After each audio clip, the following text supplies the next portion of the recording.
حضرت عبداللہ بن مبارک رضی اللہ تعالیٰ عنہ آپ فرماتے ہیں ہم حج کے لیے گئے، حج کا موسم تھا، حج کے لیے گئے، حج کیا، اور فرماتے ہیں اس دور میں 6 لاکھ لوگوں نے حج کیا، اور فرماتے ہیں حج کرنے کے بعد میں جب فارغ ہوا تو میں ایک جگہ پر ٹیک لگا کر سویا، مجھے اونگ آ گئی، جب اونگ آئی تو مجھے خواب میں یہ ندا سنتے میں نے دیکھا، یہ پایا کہ ایک آواز دینے والا آواز دے رہا ہے، ایک منادی ندا کر رہا ہے کہ حضرات اے حاجیو، اس بار 6 لاکھ لوگوں کا حج ہم نے فلاں شخص جو کہ دمشق میں ہے اس کے صدقے سے 6 لاکھ حاجیوں کا حج ہم نے قبول فرما لیا ہے۔ کہتے ہیں میں حیران ہوا، اٹھا، اس کا نام جو لیا گیا تھا، میں دمشق میں گیا، اس کا نام پوچھتے ڈھونڈتے میں اس شخص کا پہنچ گیا۔ میں نے جب اس شخص کو دیکھا، اس سے ملاقات کی، تو میں نے اس سے عرض کی کہ تو نے کون سا نیک عمل کیا ہے جو اللہ کی بارگاہ میں اتنا مقبول ہے؟ وہ شخص کہنے لگا کیا ہوا؟ حضرت عبداللہ بن مبارک رضی اللہ تعالیٰ عنہ کہتے اس بار ہم حج کر کے آئے ہیں اور ہمارا اور 6 لاکھ حاجیوں کا حج صرف تیری وجہ سے قبول ہوا ہے۔ تو نے کون سا نیک عمل کیا ہے جو کوئی تیری ادا اللہ کو پسند آئی، اور تیرا نہیں تمام لوگوں کا حج بھی قبول کیا اور تجھے حج مقبول کا اجر بھی عطا کیا ہے؟ کون سا نیک عمل کرتا ہے؟ وہ کہتا ہے میں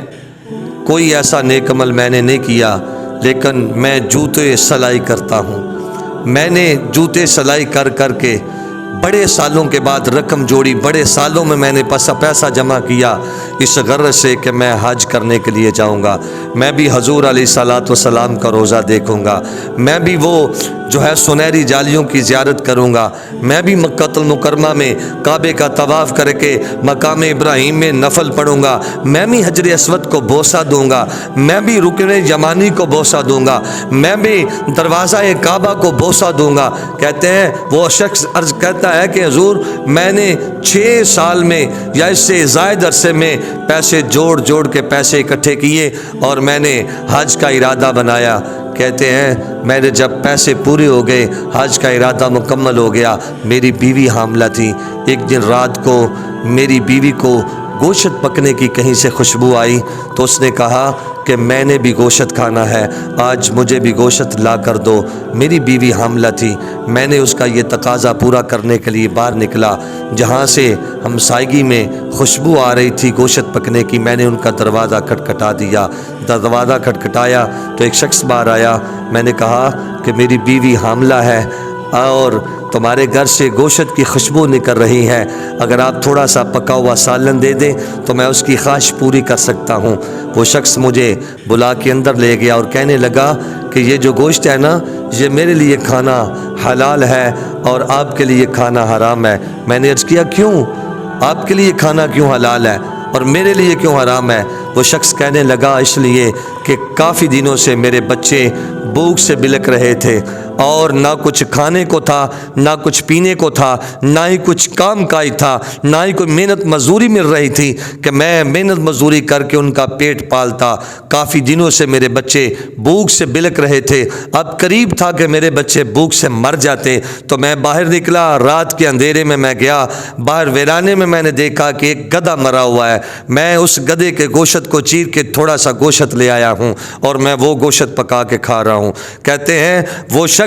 وہ جو جوتیاں سلائی کرنے والا شخص ہے، کہتے ہیں جب میں نے یہ واقعہ سنا تو میری آنکھوں سے آنسو جاری ہو گئے، میری آنکھوں سے آنسو جاری ہو گئے کہ یا اللہ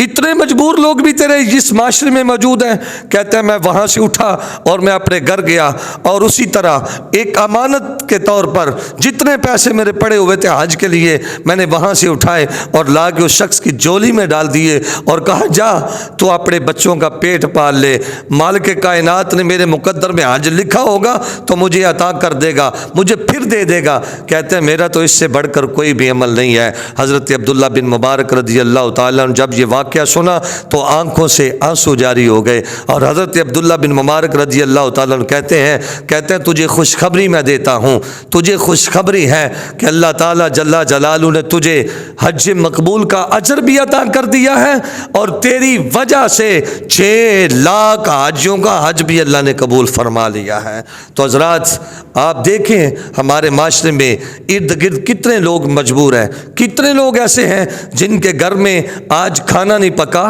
کتنے لوگ ایسے ہیں جو بن کھائے سو گئے ہیں، کتنے لوگ ایسے ہیں جو فاقے میں مبتلا ہیں۔ ارے ہمیں اپنے ارد گرد دیکھنا ہوگا، ہمیں اپنے ہمسایوں میں دیکھنا ہوگا۔ آج ہم کسی کو اگر صدقہ دیتے ہیں تو 5 کلو آٹے کا تھیلا دیں تو ہم 10 لوگوں کے ساتھ اس کی فوٹو سیشن کرتے ہیں اور اس کے بعد اس کو وہ تھیلا دیتے ہیں۔ لیکن آؤ اس جوتی سلائی کرنے والا شخص جو ذات کا تو موچی ہے اور محنت کر کے اس نے حج کے لیے پیسے اکٹھے کیے تھے، لیکن جب اس شخص کی مجبوری دیکھی تو سارے پیسے جمع کر کے لا کے اس کی جھولی میں ڈال دیے، تو پھر اللہ نے اس کو کیا اجر دیا؟ اللہ نے اس کو مقبول حج نہیں بلکہ اس سال 6 لاکھ حاجیوں کا حج اللہ تعالیٰ نے اس کے بدلے میں قبول فرما لیا تھا۔